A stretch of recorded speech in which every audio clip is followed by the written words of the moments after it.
Hello everyone, कैसे हैं आप लोग।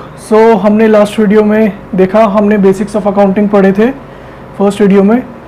आज हम चैप्टर 1 का आगे का पार्ट पढ़ेंगे, बट उससे पहले शुरू करने से पहले मैं दो बातों पे डिस्कस करना चाहूँगा। पहला, ये टी.एस. ग्रेवाल की बुक है अकाउंटिंग की, डबल एंट्री बुक कीपिंग, जो हम यूज़ कर रहे हैं पढ़ने के लिए। पहला पॉइंट ये। दूसरा, पिछली वीडियो में हो सकता है आपको थोड़ा लाइटनिंग का इशू लगा हो, जहाँ पे वीडियो बार बार बीच में डार्क हो रही हो। होपफुली इस वीडियो में वो इशू नहीं आएगा, वो हमने सॉर्ट आउट कर दिया है। तो चलिए शुरू करते हैं आगे का। लास्ट वीडियो में हमने पढ़ा था, ये समझा था कि अकाउंटिंग क्या होता है, बेसिक्स ऑफ अकाउंटिंग क्या होते हैं, उसकी डेफिनेशन क्या है, उसके ऑब्जेक्टिव्स क्या है, उसके फंक्शंस क्या है, उसकी लिमिटेशंस क्या है और उसके एडवांटेजेस क्या हैं।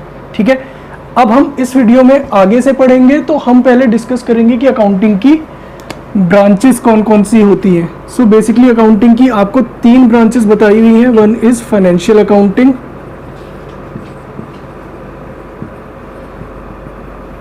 सेकंड इज कॉस्ट अकाउंटिंग,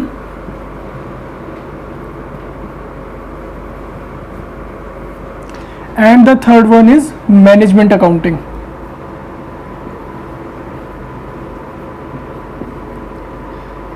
देखिए, अगर हम इन्हें सिंपल लैंग्वेज में समझें तो कॉस्ट अकाउंटिंग, फाइनेंशियल अकाउंटिंग या मैनेजमेंट अकाउंटिंग की बात करें, पहले शुरू करते हैं फाइनेंशियल अकाउंटिंग से।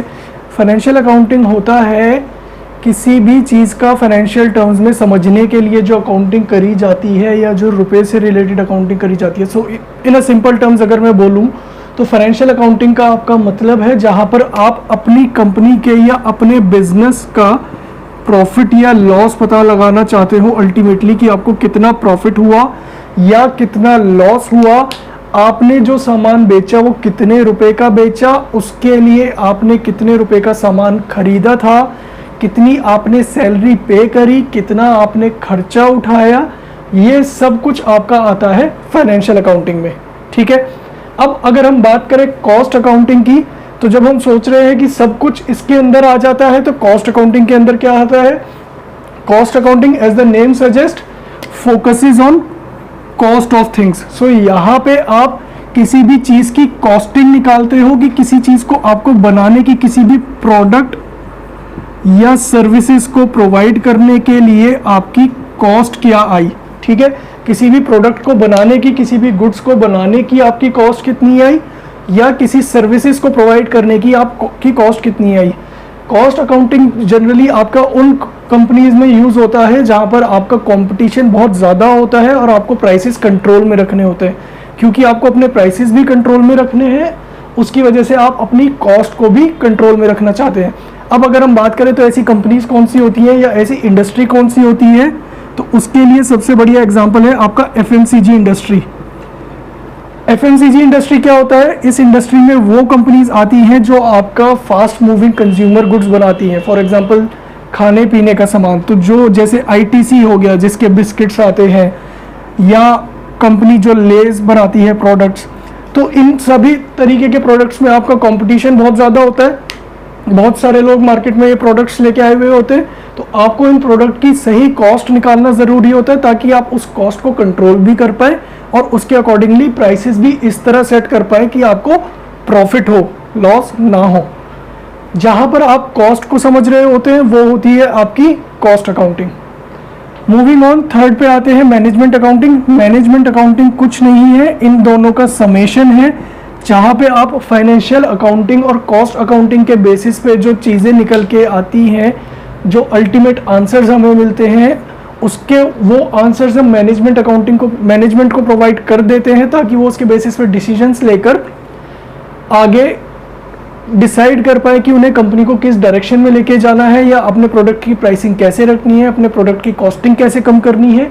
तो ये सब समझने के लिए मैनेजमेंट को फाइनेंशियल और कॉस्ट अकाउंटिंग की ज़रूरत होती है। So this is management accounting. Again it's a simple thing जहाँ पे मैनेजमेंट को डिसीजंस लेने होते हैं regarding your future direction of the company on the basis of its profit loss और स्टेटमेंट ऑफ फाइनेंशियल पोजीशन, जिसे हम बैलेंस शीट भी कहते हैं।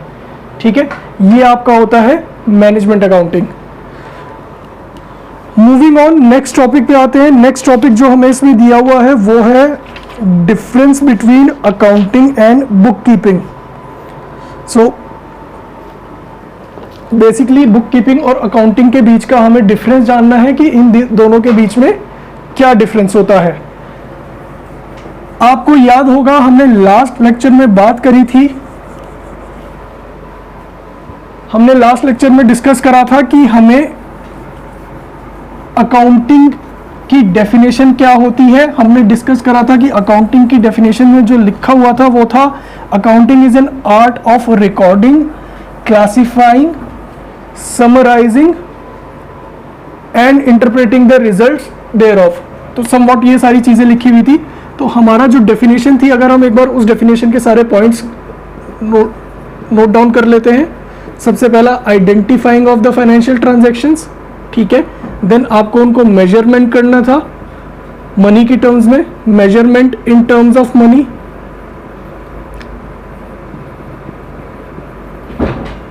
ठीक है। नेक्स्ट हमारा पॉइंट था रिकॉर्डिंग, हमें उन ट्रांजैक्शंस को रिकॉर्ड करना था। उसके बाद हमें उन्हें क्लासिफाई करना था, उसके बाद हमें उन्हें समराइज करना था। ठीक है। समराइज करने के बाद हमें उसके रिजल्ट्स को इंटरप्रेट करना था, और रिजल्ट्स को इंटरप्रेट करने के बाद हमें उन रिजल्ट्स को कम्युनिकेट करना था। ये सारे हमारे अकाउंटिंग में स्टेप्स होते हैं, या ये सारे हमारे अकाउंटिंग की डेफिनेशन का पार्ट होते हैं। ठीक है।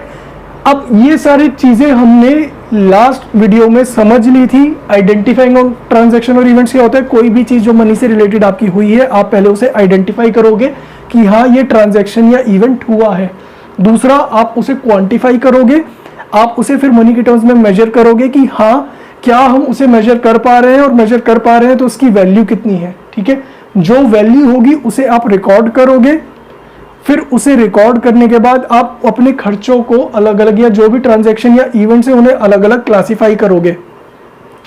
क्लासिफिकेशन से यहाँ पे मतलब है, फॉर एग्जांपल आपने 1000 रुपए का माल बेचा, ठीक है, आपने सेल करी 1000 रुपए के सामान की। ये सामान आपने खरीदा था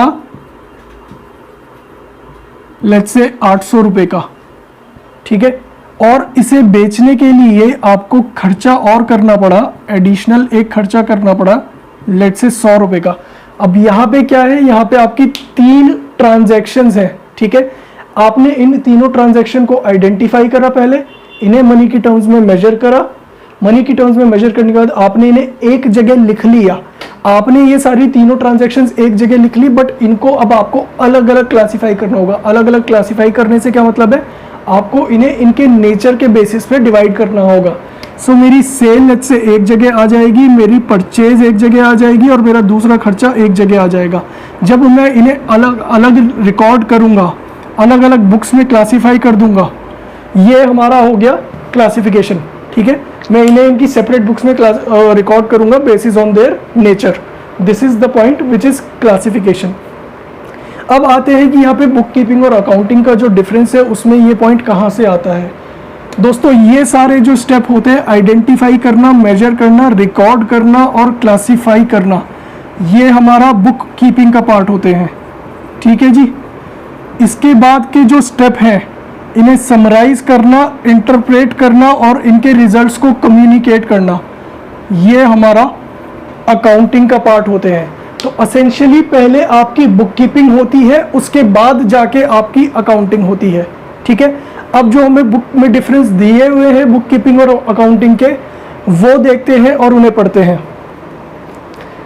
सबसे पहले आपका डिफरेंस दिया हुआ है स्कोप। स्कोप में यही बताया हुआ है कि बुक कीपिंग होता है आपका ट्रांजैक्शंस को आइडेंटिफाई करना, ट्रांजैक्शंस या इवेंट्स को आइडेंटिफाई करना, उन्हें मेजर करना मनी की टर्म्स में, और उन्हें रिकॉर्ड करना। ठीक है। और रिकॉर्ड करने के बाद उन्हें क्लासिफाई करना, ये सारा हो गया हमारा बुक कीपिंग। अकाउंटिंग हमारा क्या होता है, जब हम उन डिफरेंसेस को, जो भी हमने ट्रांजैक्शंस या इवेंट्स को रिकॉर्ड करा है, उसे जब हम समराइज कर लेते हैं और इंटरप्रेट करते हैं उसके रिजल्ट्स को, और कम्युनिकेट करते हैं उसके रिजल्ट्स को यूजर्स को, वो हमारा अकाउंटिंग होता है।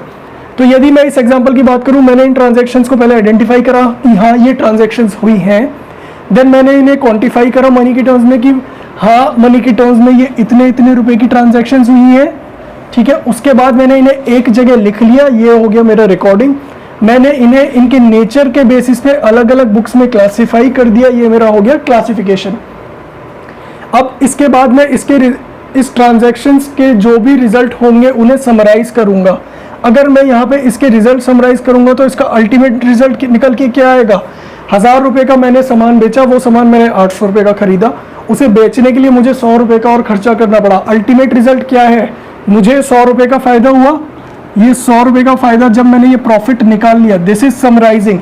मैंने यहाँ पे अपनी ट्रांजैक्शंस को समराइज कर दिया और उससे जो रिजल्ट आया ये मैंने इंटरप्रेट कर लिया। अल्टीमेट रिजल्ट क्या आया, 100 रुपये का प्रॉफिट, और इसे मैंने यूजर्स को कम्युनिकेट कर दिया। तो ये समराइज करना और इंटरप्रेट करना ये हमारा अकाउंटिंग का पार्ट है। ठीक है, नेक्स्ट आता है आपका स्टेज।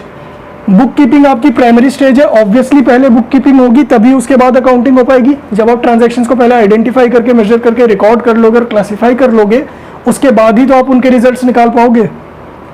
ठीक है, तो बुक कीपिंग आपकी प्राइमरी स्टेज है, अकाउंटिंग आपकी सेकेंडरी स्टेज है। ऑब्जेक्टिव, बुक कीपिंग का ऑब्जेक्टिव है आपका सिस्टमैटिक रिकॉर्ड्स रखना, ट्रांजैक्शन का एक प्रॉपर रिकॉर्ड रखना, जिससे हमारे को कल को रिजल्ट्स निकालने के लिए, अकाउंटिंग करने के लिए आसानी रहे। अकाउंटिंग का ऑब्जेक्टिव क्या है कि आपको नेट रिजल्ट निकालना होता है। जैसे हमने यहाँ पे नेट रिजल्ट निकाला, हमारा नेट रिजल्ट क्या है, 100 रुपये का प्रॉफिट। ठीक है जी, और ये रिजल्ट हमने कम्युनिकेट कर दिया जिसको जरूरत थी। सो हम इस केस में मान लेते हैं सिंपली कि हम खुद ही ओनर हैं, हमारे अलावा किसी को इस रिजल्ट की जरूरत नहीं थी, तो ऑब्वियसली इसे हमें पता लग गया कि ये क्या रिजल्ट आया है। Next, nature of job. Book keeping आपका एक रूटीन नेचर का काम है। आपके बिजनेस में डेली ट्रांजैक्शंस होंगी, बहुत सारी, कुछ इवेंट्स होंगे आपके बिजनेस में डेली, आप उन्हें डेली रिकॉर्ड करोगे, क्लासिफाई करोगे, बट आप उन रिकॉर्ड्स को या उन ट्रांजैक्शंस या इवेंट्स को डेली समराइज नहीं करोगे। कोई भी व्यक्ति ऐसा नहीं करेगा कि वो daily at the end of the day देखेगा कि भाई मुझे कितने का प्रॉफिट हुआ है, मेरे को कितने का लॉस हुआ इन दी ओवरऑल बिजनेस। ठीक है, तो ये आपका रूटीन वर्क है जो आपको डेली परफॉर्म करना होता है। ये आपका एनालिटिकल वर्क है। यहाँ पे आपने जो ट्रांजैक्शंस को रिकॉर्ड करा है उन्हें आपको एनालाइज करना होता है कि भाई अल्टीमेटली मेरे को इन ट्रांजैक्शन से अल्टीमेटली क्या रिजल्ट मिला। परफॉर्मेंस, आपका book keeping performance routine work है और ये इसके लिए बहुत ज़्यादा ट्रेंड स्टाफ की ज़रूरत नहीं होती, क्योंकि अकाउंटिंग आपके लिए डायनामिक है और एनालिटिकल है, इसलिए इसमें ट्रेंड स्टाफ की ज़रूरत होती है। Special skills, book keeping mechanical है नेचर में, इसके लिए आपको कोई बहुत ज़्यादा स्पेशल स्किल्स नहीं चाहिए होते। अकाउंटिंग आपका एनालिटिकल है, इसको एनालाइज करने के लिए आपको स्किल्स, स्पेशल स्किल्स चाहिए होते ताकि आप इसे एनालाइज कर पाओ और इंटरप्रेट कर पाओ। ठीक है, ये था हमारा difference between book keeping and accounting. अच्छा, एक यहाँ पे एक छोटा सा टॉपिक दिया हुआ है, वो भी कवर कर लेते हैं। What is the difference between accountancy and accounting. So accountancy is basically A theoretical subject जहाँ पर आप अकाउंटिंग के कॉन्सेप्ट्स, रूल्स वगैरह पढ़ते हो। फॉर एग्जांपल जो हम ये अभी पढ़ रहे हैं ये अकाउंटेंसी है, बट जब हम आगे आने वाले चैप्टर्स में ये रूल्स और ये थ्योरी प्रैक्टिकली अप्लाई करेंगे उसे हम अकाउंटिंग बोलेंगे। सो practical application is called accounting, theoretical understanding is called accountancy. Moving on, next आपको दिया हुआ है types of accounting information. Again ये कुछ बहुत ज़्यादा अभी समझना ज़रूरी नहीं है, बट क्योंकि दिया हुआ है तो एक बार कवर कर लेते हैं। टाइप्स ऑफ अकाउंटिंग इंफॉर्मेशन में 3 तरीके की इंफॉर्मेशन दी हुई है। One is profit and loss, ये आपको नाम से ही समझ आ जाएगा कि आपको ये पता लगाना है कि अल्टीमेटली आपको बिजनेस में प्रॉफिट हुआ या लॉस हुआ। ठीक है, दूसरा आपको दिया हुआ है statement of financial position. Statement of financial position क्या होता है ये आपको ज़्यादा अच्छे से समझ तब आएगा जब हम सेकंड चैप्टर पढ़ लेंगे, but just for the sake of understanding मैं यहाँ पर आपको बता देता हूँ। स्टेटमेंट ऑफ फाइनेंशियल पोजीशन आपको ये बताता है कि आपको बिजनेस में कितने आपके एसेट्स हैं या कितनी आपकी लायबिलिटीज़ हैं। सो एसेट्स या लायबिलिटीज़ क्या होता है, अगर मैं सिंपल टर्म्स में बात करूँ तो आपके ऊपर कितना उधार है बिजनेस में, ये आपको फाइनेंशियल पोजीशन से पता लगेगा, या आपको लोगों से कितना पैसा लेना है वो आपको स्टेटमेंट ऑफ फाइनेंशियल पोजीशन से पता लगेगा। जो ये मैंने अभी आपको बताया ये मैंने बिल्कुल लेमन टर्म्स में बताया है। स्टेटमेंट ऑफ फाइनेंशियल पोजीशन इससे थोड़ी सी ज़्यादा बड़ी होती है, वो हम अगले चैप्टर में समझेंगे। ठीक है जी, लास्ट है statement of cash flow. Statement of cash flow ये बताता है कि आपके पास बिजनेस में कितना कैश आया या कितना कैश आपके बिजनेस से गया। ठीक है, स्टेटमेंट ऑफ कैश फ्लो आपको सिंपली ये बताता है कि आपके पास बिजनेस में कितना कैश आया या कितना कैश गया, जो भी आपने डेली की ट्रांजैक्शंस करी उनकी वजह से। क्लियर है? नेक्स्ट जो आपको बताया हुआ है वो है qualitative characteristics of accounting. Qualitative characteristics again somewhat similar है। सबसे पहला क्वालिटेटिव कैरेक्टरिस्टिक आपको दिया हुआ है रिलायबिलिटी। अकाउंटिंग इन्फॉर्मेशन आपकी रिलायबल होनी चाहिए। क्यों? क्योंकि आप वो किसी एविडेंस के बेसिस पे ही रिकॉर्ड करते हो। फॉर एग्जांपल अगर आपको बिजनेस में खर्चा रिकॉर्ड करना है तो आपके पास उस खर्चे का बिल होना चाहिए, इनवॉइस होना चाहिए, जिसके बेसिस पे आपने वो खर्चा रिकॉर्ड करा हो, तभी आपकी इंफॉर्मेशन रिलायबल रहेगी। सिमिलरली अगर आपने कोई सेल करी है तो आपके पास बेचने का भी बिल होना चाहिए, तभी हमें पता लगेगा कि वो आपने माल एक्चुअल में बेचा है या नहीं। ठीक है। सेकंड, आपकी इंफॉर्मेशन रेलेवेंट होनी चाहिए। आपको वो इंफॉर्मेशन देनी है जो यूजर्स के काम आती है डिसीजंस लेने में या फाइनेंशियल चीज़ों को इंटरप्रेट करने में।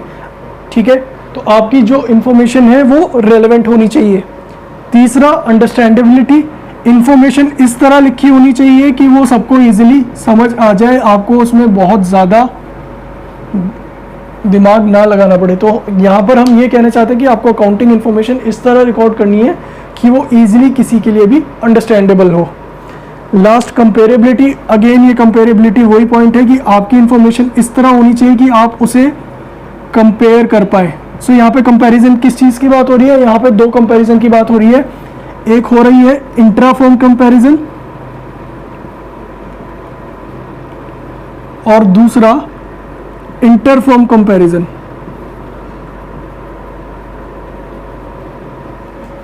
अब समझते हैं इंट्रा फर्म कंपैरिजन क्या होता है और इंटर फर्म कंपैरिजन क्या होता है। ये हम एक एग्जांपल लिखते हैं यहाँ पे और उसके थ्रू समझते हैं। ठीक है, मान लेते हैं एक लड़का है जिसका नाम है मिस्टर एक्स। ठीक है, इसने जब अपने, लेट्स से यहाँ पे बात करते हैं बच्चों के एग्जाम की या मार्क्स की, इसने अपने एग्जाम्स दिए। ठीक है, इसके फर्स्ट टर्म एग्जाम हुए, इसके वहाँ पे अकाउंट्स के सब्जेक्ट में बात करते हैं, लेट्स से कहते हैं इसके मार्क्स आए 65 आउट ऑफ 100। ठीक है, अब इस बच्चे ने दोबारा सेकंड टर्म में एग्जाम दिए, इसने थोड़ी सी ज़्यादा पढ़ाई कर ली इस बार, और इस बार इसके मार्क्स आए लेट्स से 80 आउट ऑफ 100। अब जब हम सेकंड टर्म के रिजल्ट को फर्स्ट टर्म के रिजल्ट से कंपेयर करेंगे तो हम क्या कर रहे हैं? हम एक ही बच्चे के रिजल्ट को, हम इसी बच्चे के रिजल्ट को सेकंड टर्म के रिजल्ट को फर्स्ट टर्म के रिजल्ट से कंपेयर कर रहे हैं। तो हम within the same organisation comparison कर रहे हैं। ठीक है, जब हम within the same organisation comparison कर रहे हैं उसे हम कहते हैं इंट्रा फर्म कंपैरिजन। क्लियर है? इसे हम कहते हैं इंट्रा फर्म कंपैरिजन। दूसरा, लेट्स से एक और बच्चा है मिस्टर वाई, इसने जब सेकंड टर्म के एग्जाम दिए तो इसके मार्क्स आए 75 आउट ऑफ 100। अब यदि हम मिस्टर एक्स के सेकंड टर्म के रिजल्ट को मिस्टर वाई के सेकंड टर्म के रिजल्ट से कंपेयर कर रहे हैं तो यहाँ पे हम क्या कर रहे हैं? एक बच्चे के मार्क्स को दूसरे बच्चे के मार्क्स से कंपेयर कर रहे हैं। सो यहाँ पे हम within the same organisation comparison नहीं कर रहे। ये होता है हमारा इंटर फर्म कंपैरिजन। ठीक है, इसे हम इंटर फर्म कंपैरिजन कहते हैं। हाँ जी, तो ये हमने क्वालिटेटिव कैरेक्टरिस्टिक्स ऑफ अकाउंटिंग समझ ली। अब बात करते हैं users of accounting information. Again ये थ्योरेटिकल है, काफ़ी हद तक ये टॉपिक वही बताएगा जो हम ऑलरेडी डिस्कस भी कर चुके हैं। सो एक बार हम इसे क्विकली गो थ्रू कर लेते हैं कि हमारी अकाउंटिंग इंफॉर्मेशन के कौन कौन प्रोस्पेक्टिव यूजर्स होते हैं। ठीक है, इसमें आपके दो इंटरनल यूजर्स बताए हुए हैं और बाकी एक्सटर्नल यूजर्स बताए हुए हैं। तो जो दो इंटरनल यूजर्स हैं वो कौन कौन है? सबसे पहला ओनर। सिंपल टर्म्स में बात करें, अगर आप कोई बिजनेस चला रहे हो, आपने अपना कोई बिजनेस खोला है तो आप उसके ओनर हो। ठीक है, अगर बिल्कुल लेमन टर्म्स में बात करें तो आपको अल्टीमेटली ये पता लगाना ज़रूरी है कि आपको आपके बिजनेस में कितना फ़ायदा हुआ या कितना नुकसान हुआ। So that is for owners. Second आपको दिया हुआ है management. Now the point is, अगर ओनर ही आप हो तो मैनेजमेंट कौन है? ठीक है, सो इसे समझने के लिए आप इस तरह समझ सकते हैं कि लेट्स से आपने बिजनेस खोला बट आपने अपने नीचे एक आदमी रख दिया आपके बिजनेस के डे टू डे ऑपरेशंस को मैनेज करने के लिए, ताकि आप अपना टाइम कहीं और यूज़ कर पाए। आप डे टू डे ऑपरेशंस में एंगेज नहीं हो रहे हैं, आप अपने बिजनेस की डेली एक्टिविटीज़ में एंगेज नहीं हो रहे हैं, उसके लिए आपने एक मैनेजर रख दिया, ठीक है, उस केस में वो मैनेजर आपका मैनेजमेंट होगी, उसे भी ये पता लगाना ज़रूरी है कि बिजनेस में कितना फ़ायदा हो रहा है या कितना नुकसान, या जब वो प्रोडक्ट बना रहा है उसकी कॉस्ट कितनी आ रही है और वो कितने का बिक रहा है, ताकि वो उसके बेसिस पे बिजनेस को चलाने के लिए ज़्यादा अच्छे डिसीजंस ले पाए, ठीक है। ये हो गए आपके इंटरनल यूज़र्स। नेक्स्ट आपको बताए हुए हैं एक्सटर्नल यूज़र्स, उसमें सबसे पहला आ गया एम्प्लॉई या कोई वर्कर। अगेन कोई एम्प्लॉई अगर आपका बिजनेस में काम कर रहा है तो कई बार आप टर्म्स एंड कंडीशंस ऐसी रखी जाती है कि हम उसे बोलते हैं कि अगर हमें प्रॉफिट होगा इस साल में तो लेट्स से हम तेरे को 5% उसका एज अ कमीशन दे देंगे। सो अगर हमने किसी एम्प्लॉय को ये बोला है कि हमारे पास एम्प्लॉय है, लेट्स से एम्प्लॉय ए, हमने इसे बोला है कि भाई तुझे सैलरी के अलावा हम 5% of profit as a commission देंगे हर साल, तो इस व्यक्ति को ये पता लगाना ज़रूरी है कि आपको प्रॉफिट कितने का हुआ, तभी तो इसे ये पता लगेगा कि इसका 5% कितना बनेगा। तो एम्प्लॉय और वर्कर्स के लिए भी ये जानना ज़रूरी है कि आपको बिजनेस में कितना प्रॉफिट हो रहा है या कितना नुकसान हो रहा है, इसलिए वो भी आपके यूज़र्स माने जाते हैं अकाउंटिंग इन्फॉर्मेशन के लिए, ठीक है। अपार्ट फ्रॉम दैट आप कुछ एम्प्लॉय के स्टैट्यूटरी डिडक्शंस करते हो जो रूल्स या गवर्नमेंट की लॉ के अंदर आपको करने होते हैं, which is your employ provident fund, इसे ईपीएफ भी कहते हैं, या फिर आपने एम्प्लॉय स्टेट इंश्योरेंस कराया हुआ है जिसे ईएसआई कहते हैं।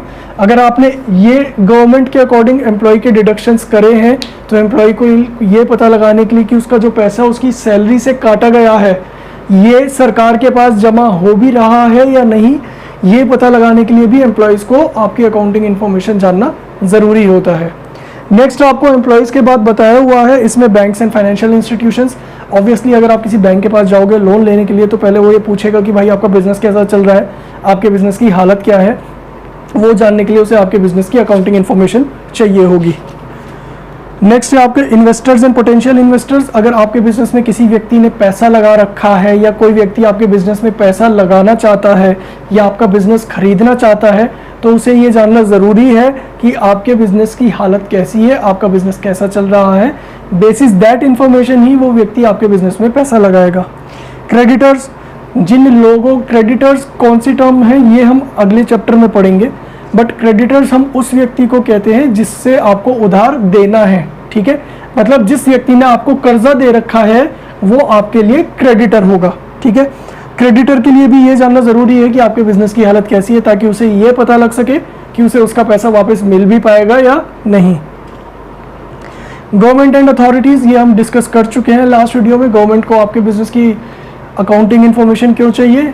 टैक्सेस कैलकुलेट करने के लिए, क्योंकि गवर्नमेंट कुछ आपके ऊपर स्टैट्यूटरी टैक्सेस लगाता है, लॉ के अकॉर्डिंग आपके ऊपर कुछ टैक्सेस लगाए जाते हैं। वो टैक्सेस आपके प्रॉफिट या लॉस या आपकी इनकम के बेसिस पर ही लगाए जाते हैं, तो इसीलिए गवर्नमेंट को भी आपकी अकाउंटिंग इन्फॉर्मेशन चाहिए। अगेन पब्लिक यहाँ पर हम कहना चाहते हैं ये देखने के लिए कि आप जिस एनवायरनमेंट में बिजनेस कर रहे हैं उस एनवायरनमेंट को मेंटेन करके रखने के लिए आपने उस पर कितना खर्चा करा, इसके लिए भी पब्लिक को आपकी अकाउंटिंग इन्फॉर्मेशन चाहिए होती है, ठीक है।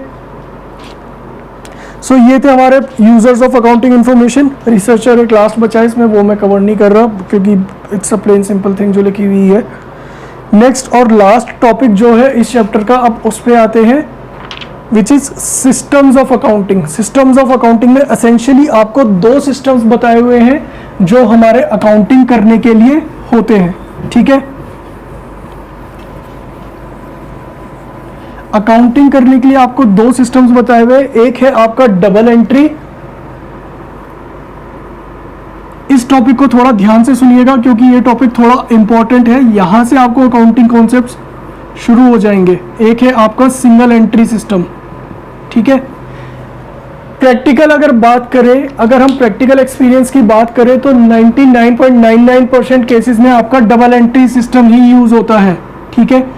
किसी भी ऑर्गेनाइजेशन में, किसी भी ढंग के बिजनेस में, किसी भी बड़े बिजनेस में, सब जगह पर आपका डबल एंट्री अकाउंटिंग सिस्टम ही यूज होता है। Single entry is actually not a system, it is just a makeshift arrangement, kind of जुगाड़ू चीज है ये, जहां पर आप अकाउंटिंग रिकॉर्ड करते हो, हिसाब किताब रखने के लिए आप जुगाड़ू तरीके से रिकॉर्ड करते हो चीजें, ठीक है। तो जो एक्चुअल में यूज होता है वो डबल एंट्री सिस्टम ही यूज होता है। डबल एंट्री सिस्टम क्या कहता है, इस स्टेटमेंट को ध्यान से सुनिएगा, बहुत इंपॉर्टेंट है।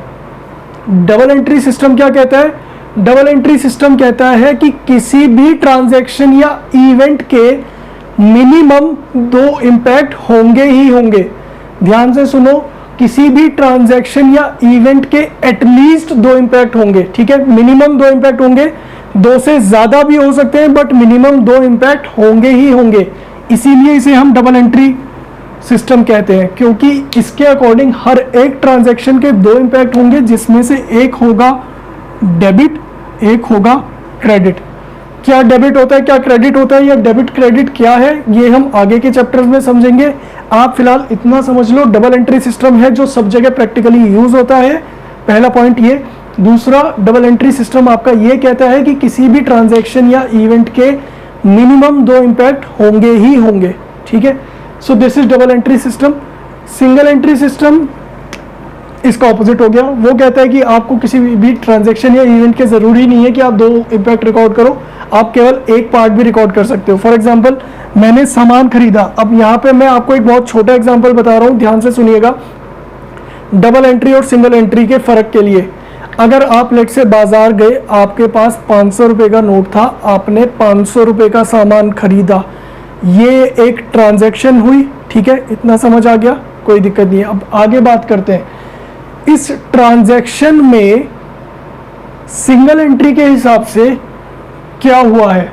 आपने एक सामान खरीदा 500 रुपए का, that is it.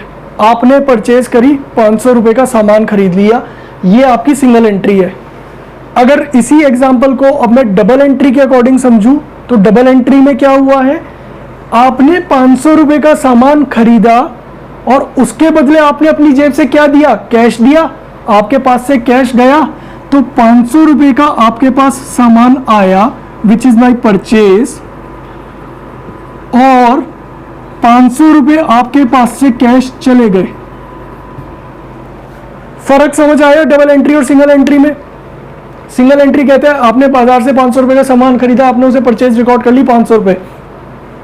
Double entry system कहते हैं हर ट्रांजैक्शन के कम से कम 2 इंपैक्ट होंगे।